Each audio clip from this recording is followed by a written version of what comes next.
Friend, કેમ છો? ફરી એકવાર સ્વાગત છે આપ સર્વેનું મારા કિચનમાં. આજે હું બનાવવા જઈ રહી છું રસમલાઈ. તો ચાલો બનાવીએ રસમલાઈ.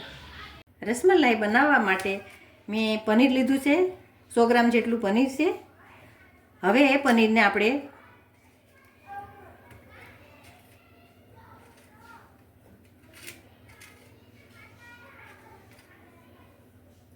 પનીરની અંદર 1 ચમચી ખાંડ નાખીશું અને મિક્સરની અંદર ગ્રાઇન્ડ કરી લઈશું. પનીર અને ખાંડ આપણા ગ્રાઇન્ડ થઈ ગયેલા છે. હવે ને આપણે એક ડીશમાં કાઢી લઈશું. આપણું પનીર સરસ રીતે ગ્રાઇન્ડ થઈ ગયું છે. હવે આપણે એને આ રીતે હાથેથી થોડીક વાર મસળી અને એકદમ સોફ્ટ બનાવી દઈશું.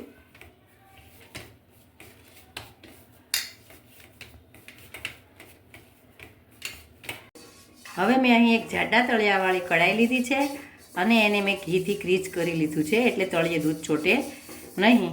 અહીં મેં 500 ગ્રામ ઉપર દૂધ લીધું છે. તો હવે આપણે કઢાઈમાં દૂધ ગરમ કરવા મૂકી દઈશું. એક બાજુ આપણું દૂધ ગરમ થઈ રહ્યું છે, બીજી બાજુ આપણે ગરમ પાણી મૂકી દઈશું.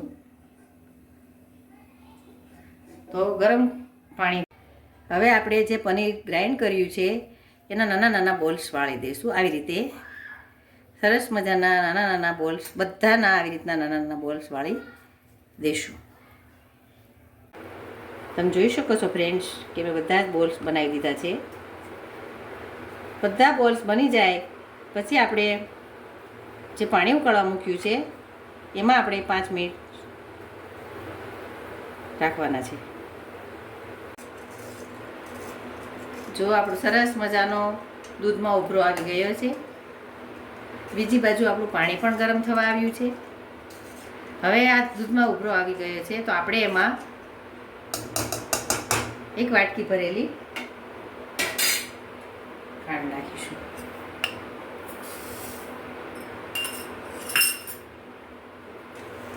હલાવતા રહેવાનું છે ધીરે ધીરે, ખાંડ મિક્સ થાય ત્યાં સુધી. પાણી ગરમ થઈ ચૂક્યું છે. હવે આપણી પાસે જે આપણા બોલ બનાવેલા છે એ બધા આપણે એક પછી એક એમાં નાખી દઈશું અને 5 મિનિટ માટે એમાં રહેવા દઈશું.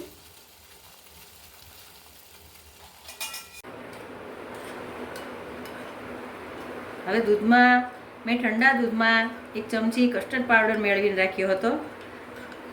તો આપણે રસમલાઈ સ્વાદિષ્ટ બને અને દૂધ ઘટ બને એટલે આપણે એની સાથે આ મેળવી દઈશું.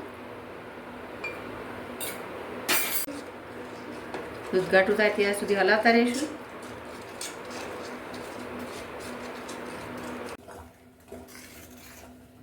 આપણું દૂધ એકદમ ઘટ થવા આવ્યું છે. હવે એમાં આપણે બધા પ્રકારના તૈયાર રાખ્યા છે બધા ડ્રાયફ્રૂટ ઉમેરી દઈશું.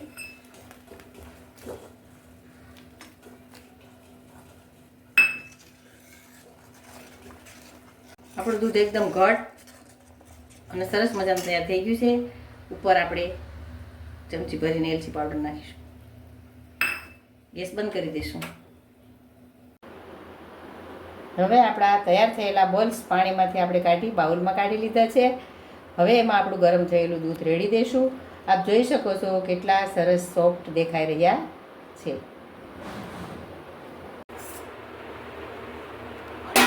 આપણું દૂધ તૈયાર થઈ ગયું છે.